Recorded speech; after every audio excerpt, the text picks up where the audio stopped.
case is pretty well known. Today we are talking about the murder of Dylan Nicholas Redwine. He was raised by his parents, Mark and Elaine, and his older brother, Corey. Dylan was known as a very quiet, mellow kid who liked to play baseball, liked to eat pizza, liked to play video games, hang out with his friends. Now, his father, Mark, worked as a trucker, so he was gone for long periods of time, and this really took a toll on their family and on his marriage. So after 18 years of marriage, he and Elaine got a divorce, and it was a messy divorce. It was really hard on the kids. There was a major custody battle. Dylan did not want to live with Mark. He wanted to live with Elaine, so she was granted custody. Dylan was very happy about that because he and his father had a strained relationship. Obviously, Mark was upset, but he was going to get the visitation, right? So he booked a flight for him to come out and visit him for Thanksgiving, and his mother, Elaine, drove him to the airport, and Dylan did not want to go. It was a court-ordered visit, so he had no choice. He didn't like going to visit him. He didn't like being in his cabin because he was pretty isolated. So he was just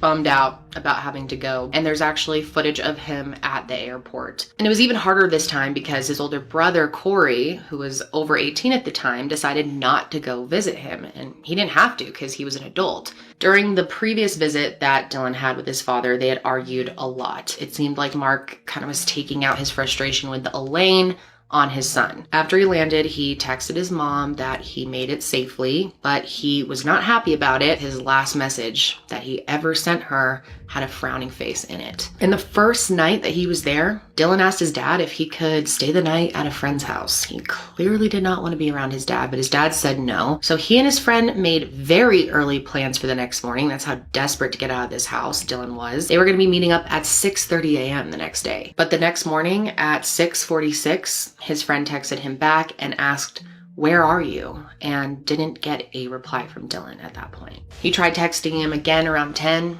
and still no response. And this is all according to Mark. He said he got up around 7:30, went to check on Dylan, who never slept in a bed. He was on the couch while he was at his dad's house. He said he tried to wake up Dylan, but he refused to wake up, so he went about his day. He went around and did some errands, and then he came back to the house around 11:30, and Dylan was not there. But the door was open, according to Mark. The TV was on, and there was a bowl of cereal just sitting out on the table. But Dylan was nowhere to be found, and either was his cell phone, his backpack, or his fishing pole. Mark thought that Dylan left to go see his friend. He said he didn't think anything was wrong. He decided actually to just go ahead and take a midday nap. He woke up from his nap around 1:30 p.m. and Dylan was still not home. Around 2:30 or 3, he said he went out to physically look for Dylan himself. He checked at a few of their friends' houses and none of them knew where Dylan was. And 2 of his friends actually said that they had been trying to contact Dylan all day and weren't able to get a hold of him.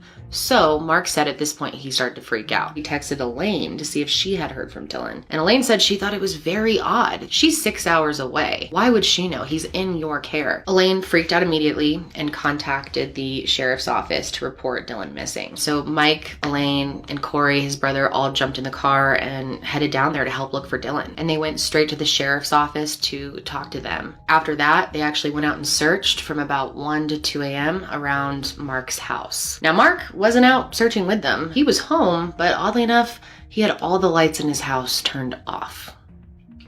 Very weird. So Dylan was a typical teenager. He was always on his phone. That was one of the oddest things about all this is Dylan hadn't sent any text message or had any phone activity since 9:37 the night before when he texted one of his friends. This was the friend that he was supposed to be meeting up with the next day, and he confirmed that he would be there. So obviously, investigators need to know what Mark was doing during all this time. So they confirmed that between 7:30 and 11:30, Mark was making several errands. Police felt like maybe Dylan really did run away. Maybe he just didn't want to be at his dad's. I mean, it kind of makes sense. But Elaine reinforced to them that it was not in Dylan's character to run away, especially so soon after he had gotten there. So days started to go by and the search continued, but there was no sign of Dylan. Thanksgiving came and went, nothing. But Elaine was suspect of Mark from the beginning. First of all, she felt like his story didn't make a lot of sense. He claimed that the fishing pole was missing in the house. But the weird thing is his mother said he didn't really have any experience with fishing. And then she also pointed out that he said that he was watching Nickelodeon. And at this point, Dylan was really into MTV and didn't watch Nickelodeon anymore. He didn't even know his own son well enough to make up a good lie. So finally, the weekend after Thanksgiving, K9 units actually did pick up Dylan's scent. It was near Vallecito Lake. but they found nothing. On the 9th day of the search, the police came to the conclusion that they probably weren't looking for a runaway anymore. This was likely going to be a recovery mission. Then Brandon Redwine, who's Dylan's half-brother, found out that he was missing. Brandon's relationship with his father was also strained, just like Corey and Dylan's, but he decided it was worth putting that aside and trying to help find him. So a few days later, they finally decided to search Mark's home, and when they did, they actually found a few drops of Dylan's blood. And when they were doing interviews, Mark's girlfriend said that the blood actually came from when Dylan had cut his finger like a year before while visiting. And during the whole thing, Mark was cooperating fully. Investigators brought in Mark for an interview, and they told him that he was not a suspect, that this was just standard to question everyone in the family. But Mark did not take it that way. He felt like he was being accused from the beginning. So at this point, Dylan's case is starting to make headlines all around the country, in fact, all around the world. Everyone in the community was hoping that he would be found safe. During all this time, investigators continued to search, but eventually, it's getting colder and colder, and by December, they really could not do their searches anymore. They planned a massive search in June of 2013 of Middle Mountain near the campground in the Lake Vallecito along an unpaved stretch of Middle Mountain Road. And this is the road that ran parallel to the street where Mark lived. And for a while, they didn't find anything until June 25th. In the late afternoon, suddenly a bunch of police cars were called out to the area, which tells you they found something. 2 days after they announced that they had found possible evidence, they confirmed to Dylan's family that they had actually found his remains, and they were confirmed to be Dylan Redwine's. These were partial remains, and they were found very close to Mark's home. They found the remains in a very remote area that was difficult to access. However, his other items, like his backpack, his phone, were never found. Mark told the media that he was blindsided that his son's body had been found. He said he was holding out hope that he would be found alive. The weekend after his remains were found, their community planned a candlelight memorial, but there were still so many questions at this point. But Elaine and Corey were both sure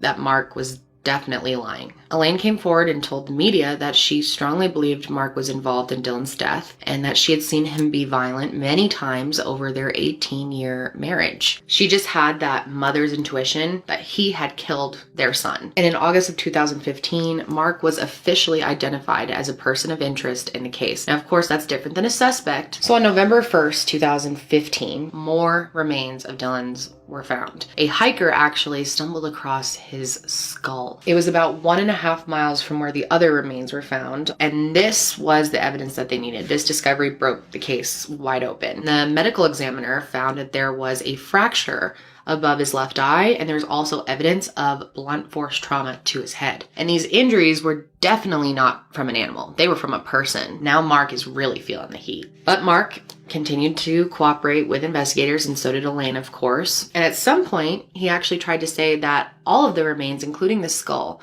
were all placed there by someone else to make him look guilty. He also brought up the idea that maybe Dylan had run away and then was shot by a hunter in the woods. Mark and Elaine continued to blame each other over the years. Mark put a lot of blame on Elaine as well. And Elaine eventually filed a wrongful death suit against Mark. And then get this, Mark goes and files a wrongful death suit against Elaine. Both of these cases were actually just dismissed.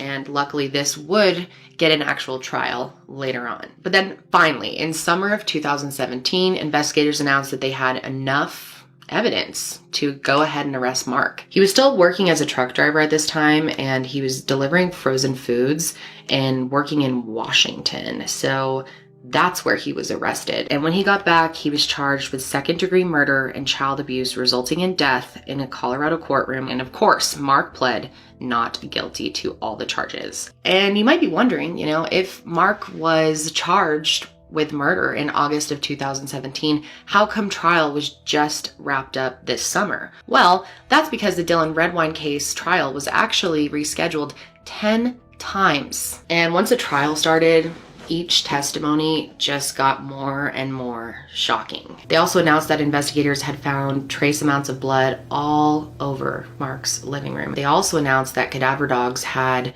picked up the scent of human remains in the back of Mark's truck. And obviously one of the most important parts of a murder trial is proving the motive, which they actually were able to do pretty easily. And this is totally shocking and quite disturbing, I will warn you. All of this was backed up by Corey's testimony, Dylan's brother. And it turns out that the year before Dylan went missing, Mark had taken Dylan and Corey out on a road trip. During the trip, the boys were on Mark's laptop and they found some very disturbing images.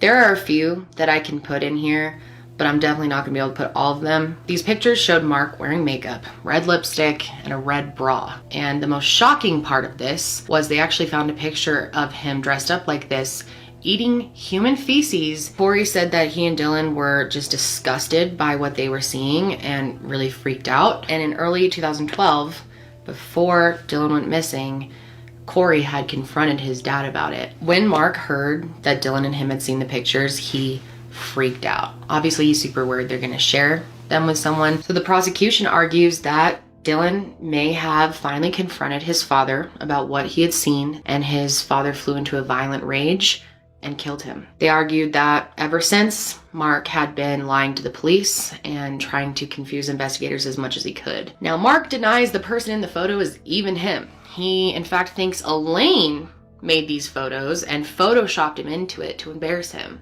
Why would she do that? And then Mark's ex-wife, who had been estranged from him for a long time, also testified in court. Her name was Betsy. She had been married to Mark for over 6 years and had a terrible marriage with him. And she said that during their divorce, he actually threatened to kill their kids. 30 years before, the two of them were on a camping trip, and Mark actually said to her that if he ever had to kill somebody, that he would hide the body in the mountains. And Betsy said at the time she kind of just laughed it off, but had a really sickening feeling in her gut. Betsy and Mark's son, Brandon Redwine, took the stand. He also testified that on the day that they found the first set of remains and they were confirmed to be Dylan's, meaning that he was now officially dead, Mark barely had a reaction. He seemed really calm and apathetic. During trial, Mark's defense attorney argued against every piece of physical and circumstantial evidence. Like I said earlier, he dismissed the photos altogether. And these pictures, unfortunately, can't do that much because, you know, they can argue that that could have been the motive, but there is no connection necessarily to someone having private disturbing photos on their computer and murdering their child. So they were going to need to prove it further than that. They also argued that the traces of blood that were found in Mark's home were so small that they could be found in any home. Mark also accused the prosecutors of ignoring any evidence that didn't fit their theory that he killed his son, including the fracture in Dylan's skull that he argues could have been caused by the tooth of a bear or a mountain lion. The defense said that what happened was simple. Dylan didn't want to be at his dad's for Thanksgiving, so he ran away and he got attacked by a wild animal. And Mark himself never took the stand during the trial. Mark Redwine was found guilty of second-degree murder and child abuse resulting in the 2012 death of Dylan Redwine. This case is still heavily debated and a lot of people think that Mark is innocent. I think most people think he's guilty, and clearly the jury heard enough information to think that he was guilty as well. As of right now, we don't have the exact answers of what happened. I mean, maybe one day Mark will just confess and tell the truth of what exactly happened the night that Dylan died. Mark is facing up to 48 years in prison. After all these years of rumors and feeling like this was going nowhere, it's been such a relief to see this finally go to court and for Mark to be charged and found guilty. But as of right now, that's all I have on this case. It's incredibly sad thinking about what Dylan's last moments could have been like. I'm just so thankful that there is now some closure for them and hopefully they can try to move on. But how do you? And that's going to be it for me today, guys. I hope you're having a good day. Stay safe out there and I will see you next time.